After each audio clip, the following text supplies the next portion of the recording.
Assalamualaikum warahmatullahi wabarakatuh. Shalom, Om Swastiastu, Namo Buddhaya, dan salam kebajikan. Salam sejahtera bagi kita semua. Perkenalkan, nama saya Agnes Endri Trisihombing dengan NIM 2203111004. Pada kesempatan kali ini, saya akan menjelaskan 5 penggunaan tanda baca dalam bahasa Indonesia. Yang pertama, tanda titik.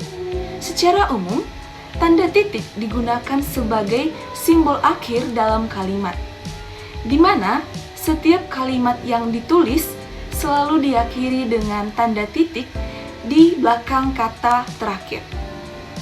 Bukan hanya sebagai simbol, tanda titik juga memberikan sinyal bagi pembaca untuk menurunkan intonasi ketika kalimat selesai dibaca. Ada beberapa fungsi tanda titik dalam bahasa Indonesia. Yang pertama, tanda titik digunakan pada akhir kalimat pernyataan.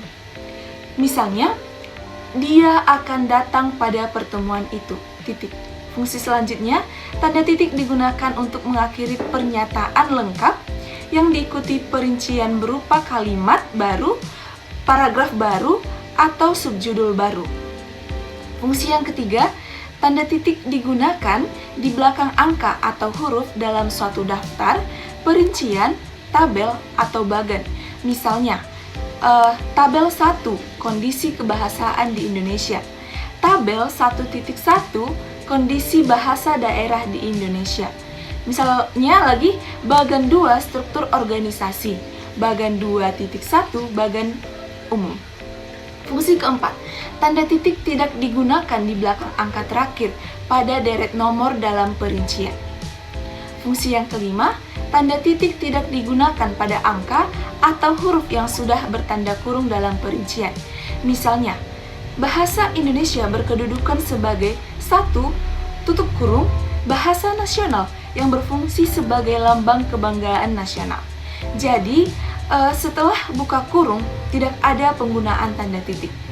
Fungsi yang keenam, tanda titik digunakan untuk memisahkan angka, jam, menit, dan detik yang menunjukkan waktu atau jangka waktu. Misalnya, pukul 1 titik lewat 35 menit titik 2 lewat 20 detik lewat 20 detik. Fungsi yang ketujuh, tanda titik digunakan untuk memisahkan bilangan ribuan atau kelipatannya yang menunjukkan jumlah. Contohnya, Indonesia memiliki lebih dari 13.000 pulau. Jadi tanda titik itu digunakan setelah angka 13.000 atau dibaca dengan 13.000 pulau. Selanjutnya tanda koma.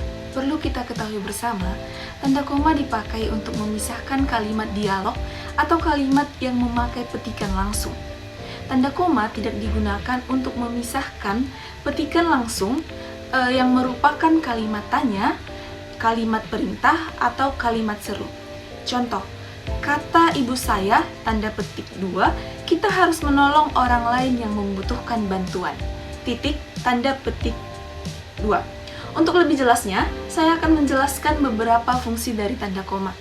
Yang pertama, tanda koma dipakai di antara unsur-unsur dalam suatu pemerincian atau pembilangan.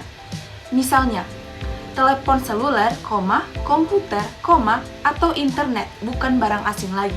Titik.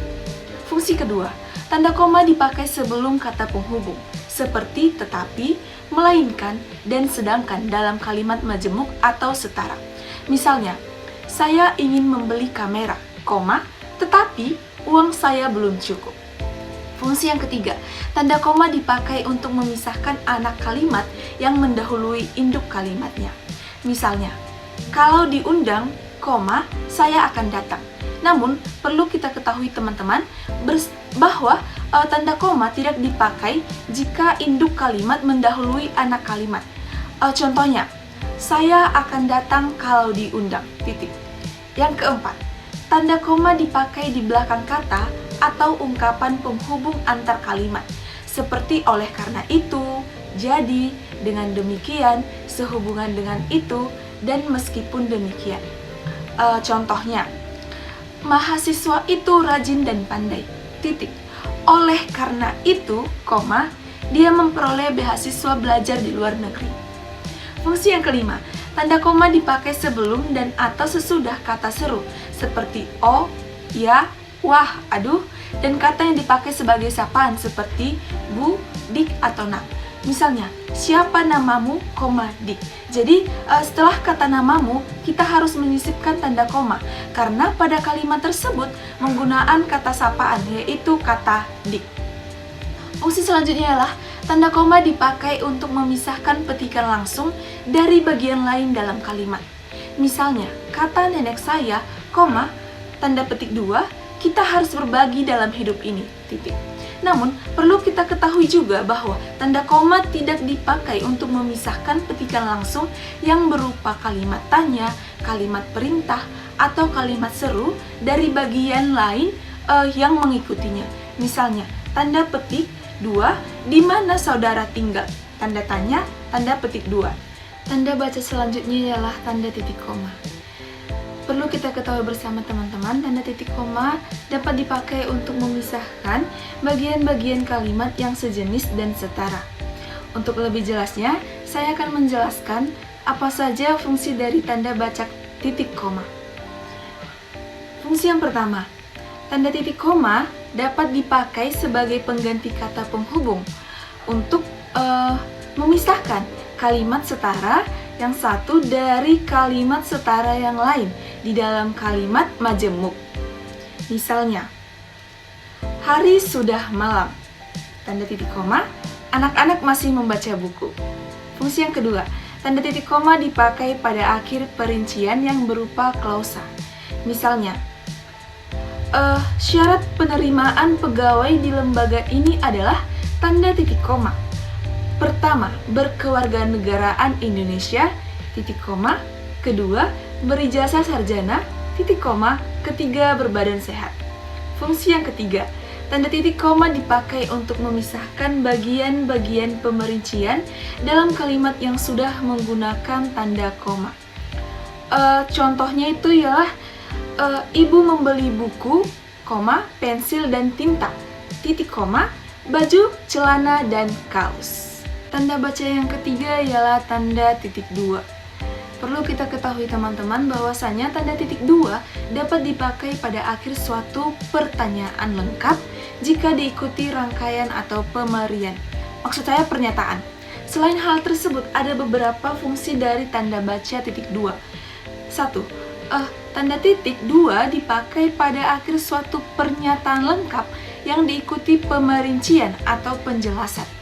Misalnya, mereka memerlukan perabot rumah tangga. Titik 2, kursi, meja, dan lemari. Jadi, kursi, meja, dan lemari yang dimaksud ialah pernyataan lengkap dari perabot rumah tangga. Sehingga setelah kata perabot rumah tangga, tanda titik 2 disisipkan. Namun, perlu juga kita ketahui teman-teman bahwa tanda titik 2 tidak dipakai jika perincian atau penjelasan itu merupakan pelengkap yang mengakhiri pernyataan. Contohnya, kita memerlukan kursi, meja, dan lemari, titik. Fungsi yang kedua, tanda titik 2 dipakai sesudah kata atau ungkapan yang memerlukan pemerian.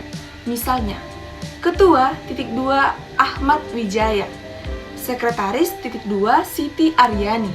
Bendahara, titik 2, Aulia Arindi.